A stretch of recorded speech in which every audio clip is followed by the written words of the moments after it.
Hello and welcome back to presentation number 4, which is called the Principles and Variables of Planning. This makes up part of Unit 4, which is the Principles of Exercise, Fitness and Health, which is Unit 4 of the Level 2 Fitness Instructor Qualification. And what we're going to be looking at today is understanding how to plan a session and what variables you can play around with to make sure that your clients are getting the absolute maximum from their workouts, and also making sure that they are working out effectively and going to be able to achieve their goals. So what we're really trying to do is get an understanding of what these variables are and how we can change them around, because they're all the same, and it's how we play with them that defines what the workout is going to be like and how the client is going to feel at the end of the workout. And we're going to look at some of the specifics in terms of exactly what the variables are. We're going to be able to explain the principles of fit, which is a real essential component for anyone who's getting into gym instruction and PT. We're going to be able to recognise when a client is maybe regressing slightly and they might need a break, or they're, for one reason or another, they're not progressing in the way that we would like them to. We're going to be able to describe the effect that speed and intensity has on our posture, and we're going to be able to describe the effect of levers, gravity and resistance on exercise. And finally, we're going to be able to describe the difference between programming exercise for physical fitness or health benefits, which is a very, very important big takeaway, and may even cause you to question why you're in the industry and which type of client you want to work with as you gain more experience. So let's look at these training principles first of all. And the first one we want to look at is specificity, okay, and that's being specific. And we need to be specific so that any change or adaptation in the body's muscles, organs and systems will be very specific to the type of training undertaken. So for example, if I'm working with a client and they want to run a marathon, we're going to have to do some running to reach that goal. Yeah, there's no two ways about it. The training needs to be specific, and the changes that happen in the body are going to be specific dependent on what we're doing. You know, if we want to cycle the Tour de France, you know, be sure we're going to be doing some cycling as part of our training. Yes, we might be doing some strength activity to support that cycling and to make sure we've got strong, well-functioning muscles, but the vast majority of our training is going to be made up with cycling.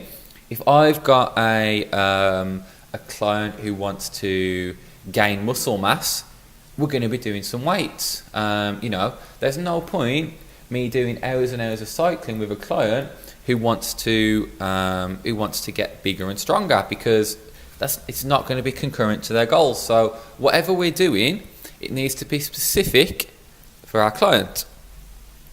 And we also need to have something called progressive overload. And what progressive overload is a principle that says that we need to, in order to evoke an adaptation response, the stimulus must be large enough to challenge the individual. So to break that down a little bit more, progressive overload is giving a stimulus that challenges the individual. So if it's too easy for them, and if we give them a workout or set them a task that's too easy, then they won't get any benefit from it. There won't be any change in the body. So again, if I went back to a cycling example, I've maybe got a client, let's say I've got a client who wants to be able to cycle 100 miles, and they've got a period of 6 months to get into shape. And when they first come to me, they can cycle 30 miles.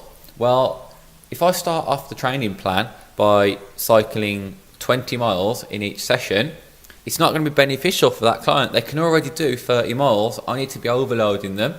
I need to be looking at doing 30, 35, 40, all right? That type of mileage, so that the cyclist can progress and is challenged. And yes, in level 3 we might look at doing things like interval training and speed type work, but we need to overload that individual and challenge them so that they can make progress. We also have something called reversibility that we need to be aware of. And reversibility, essentially, is when we go in reverse. So if we take away the stimulus, and if I go back to my cyclist again as my example, if we are cycling regularly, 50 miles, we're doing 50 miles on a Saturday, and maybe we're going into the gym on a Tuesday night and doing 10 to 15 miles, okay? If I stop cycling for 4 or 5 weeks, I'm going to find it difficult when I go back to my cycling to do that same sort of mileage because I've not trained. Same thing with weights. Let's say my 1 rep max for the bench press is at, 50 kg. And I don't train for 4 or 5 weeks. When I come back to the gym, my 1 rep max is no longer going to be 50 kg. It's going to go down and it's going to reverse. We also have something called adaptability. So this is essentially a principle that says that the body will react in accordance to the type of overload to which it is subjective, making it more efficient for any given task. And this is really like specificity, but you will become more adaptable to the given task. So let me give you another example, okay? Let's say my body is doing a lot of running, okay? My heart is going to get stronger. My CV system is going to get stronger. However, I'm not particularly going to get really good at cycling, all right? Although cycling uses the CV system, I'm going to get a lot better at running than I am at cycling if the vast majority of my training is made up of running type activity. So that's what adaptability is. We also have recovery, and the principle of recovery essentially says that all the gains that we make and all the adaptations that happen and how we improve our performances, that happens not when we're active, but the time following it when we rest. So it's important to have times of recovery, because without having the correct period of recovery, it's going to be impossible to make any significant gains. And the last one is individuality. And for a program to be safe and effective, the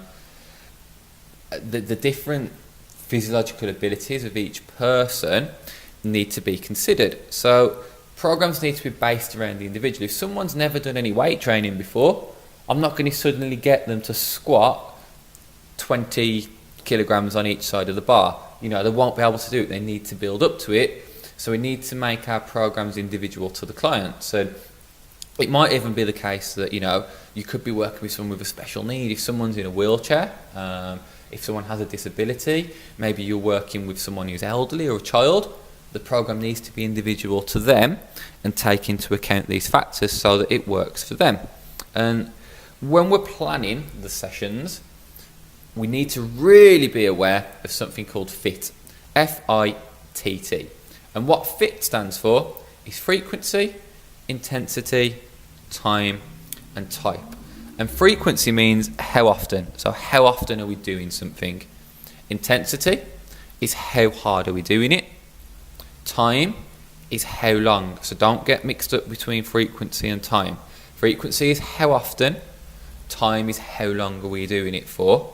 And then type is the type of training. So, for example, strength or endurance. And let me give you a more detailed example. I'm working with a runner, okay? And his aim is to run a PB or a personal best for the 10K. So his frequency, how often is he training? He's training 5 times per week.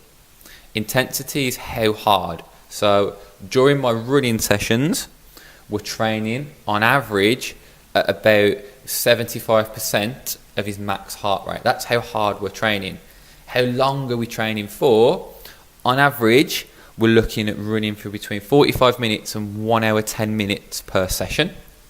And type of training, majority of the type is endurance and running training. However, we're also doing a couple of strength training sessions during the week to make sure that his ligaments and his bones are nice and strong for the activity that he's doing. And here we go again. We're going to break it down a little bit more. So frequency is the number of sessions per week, month, or year, and the number of times that we are working out really needs to reflect the client's current fitness level and what their goals are. In an ideal world, we want everyone to train 5, 6, 7 times a week. For some people, it's just not going to be possible. They're going to be at work, they're going to have family commitments, they could be ill or sick, whatever it might be. It's not always going to get to that ideal frequency, but you might get lucky, and you might be working with some very committed people who want to train 4, 5, 6, 7, 8 times a week, and you might not train with them all those times as a PT or gym instructor, but you might put the planning in place for them to do that, and you might spend 2 hours a week with them. That could work. We then have intensity. So intensity, as we've covered in the last presentation, we can measure it through RPE, through heart rate.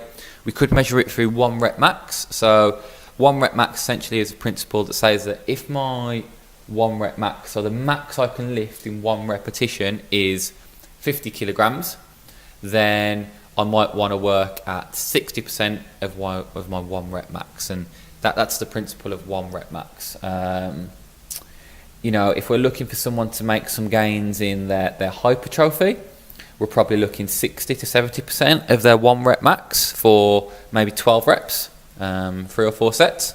And if we want to look at gaining some strength, we're going to go a bit higher. So we might go 85 to 95% of that person's 1 rep max, but we're going to be doing less reps. So we might do 3, 4, 5 reps, and that's going to help them to gain strength. And we also need to consider some additional factors. So let's say lever length, speed, gravity, range of movement. So these things could all have an effect on the intensity that I'm working at. Someone with longer levers, longer arms and longer legs is going to be more suited to rowing type activities. So pulling. Someone with shorter levers who's a bit more stocky and a bit more powerful is going to be more suited to pushing type activities. So for example, the bench press. We also have the speed.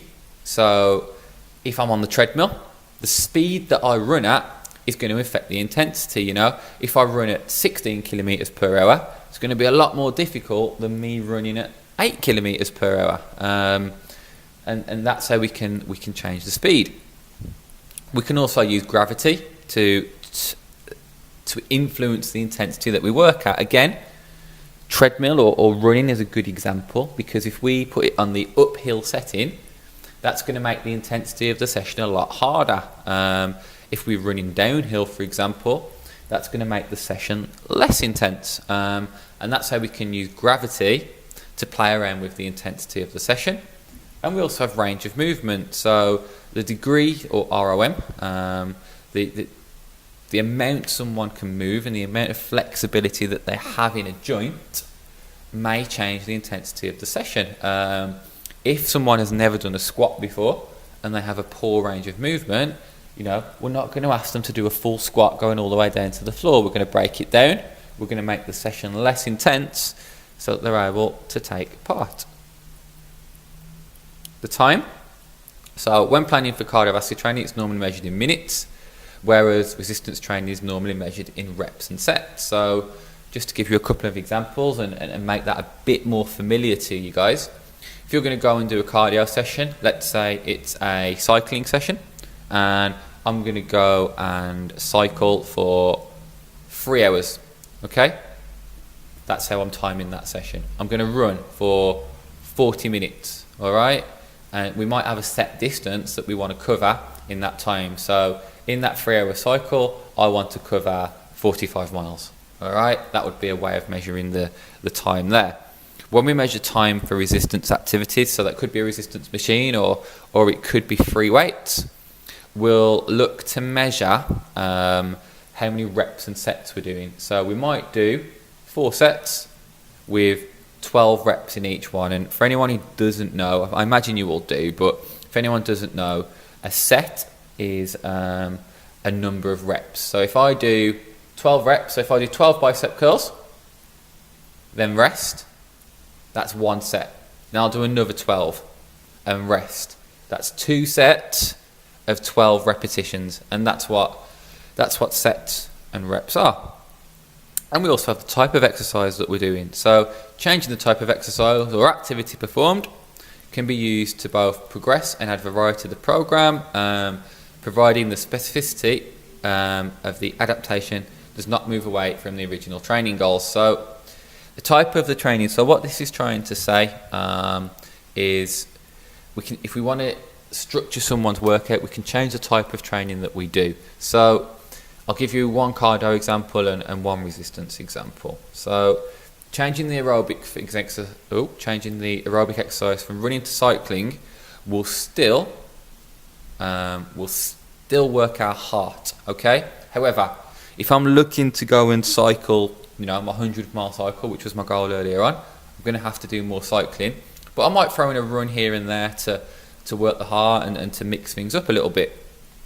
Or, instead of doing a lateral raise, we could do a shoulder press. So these are both shoulder exercises. They're both still working the shoulder, but one's slightly different to the other. It adds variety to the session and it engages the muscle in a different way. So it is a good thing to do, as long as what we're doing is still specific to our client and their goals. Okay, so let's have a little bit of a look at the principles of a progressive training program. And to avoid any plateaus or decreases in performance, so a plateau is when we flatline, it's when we're not getting any better but we're not getting any worse, we've plateaued out. A decrease is when we get worse.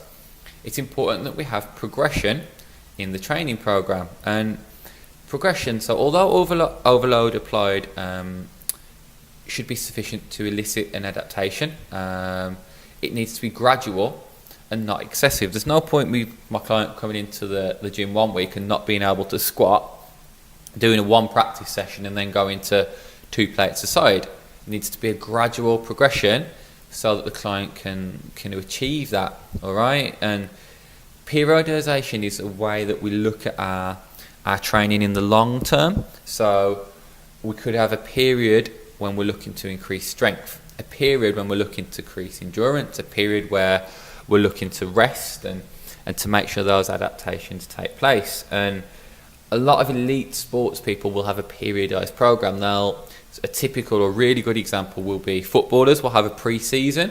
So they'll have a period of pre-season where they work really hard and get really fit. They'll then have a period where their season is going on, their competitive season. So they'll be maintaining that fitness and looking to do technique work. And then when that's finished, they'll be looking to have a rest period so that they can recover and do it all again the season after. And that's what periodization is. And that makes sure that we can make those gains and make them stick and make sure our people are going to be healthy.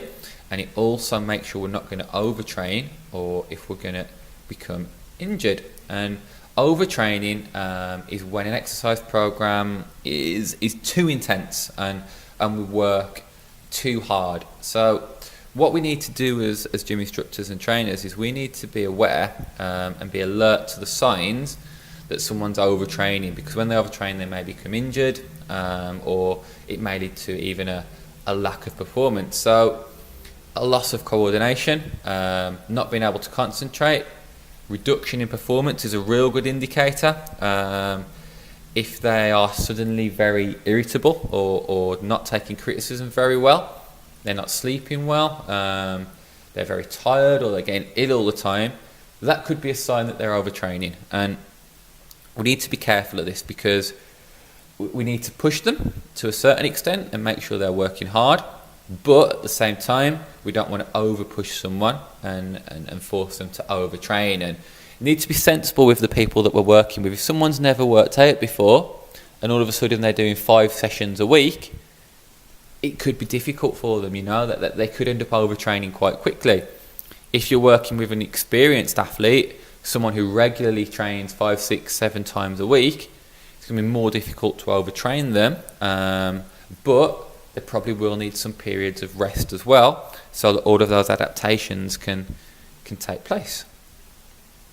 And let's have a look at a little bit of the difference between planning health-related sessions and planning sessions that are specific for our more elite athletes. So when planning a fitness program targeted primarily for health reasons as opposed to physical fitness, the FIT principles still apply, although as individuals vary, there is no single recommendation. So as we said really in an earlier presentation, if we're looking for someone to become more healthy, we're really going to be aiming to get them into some activity that engages them 60 to 90% of their maximal heart rate for 20 minutes.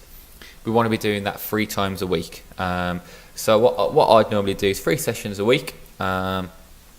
We'd be looking at a warm-up and a cool-down as well in there. So, and we'd want 20 to 30 minutes where we're working really hard, 60 to 90% of max heart rate, and that could be that we're doing resistance work as well as cardio, which I think would be a sensible way to go. That would be a good recommendation, using the FIT principle for someone who's looking to become healthy. Conversely to that, if we're working with one of our elite guys, someone who wants to become have a real big increase in performance and wants to run a PB, that's going to be very much dependent on them. So it's not going to be the case that, let's just say we're going to do 7 hours a week at 80%. It's not going to work like that, all right?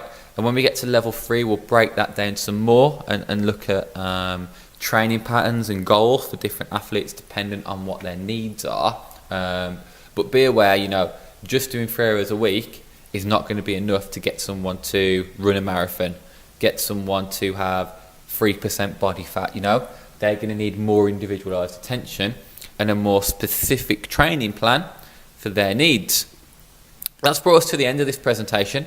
I hope it's been a good one and enjoyable. As always, if you need to go back and take a look at anything in any more detail, please do, or you can always drop me an email, text, call, whatever it might be. But you should be able to understand now specificity, overload, reversibility, adaptability, individuality, and recovery, and why each of those elements is important to our clients.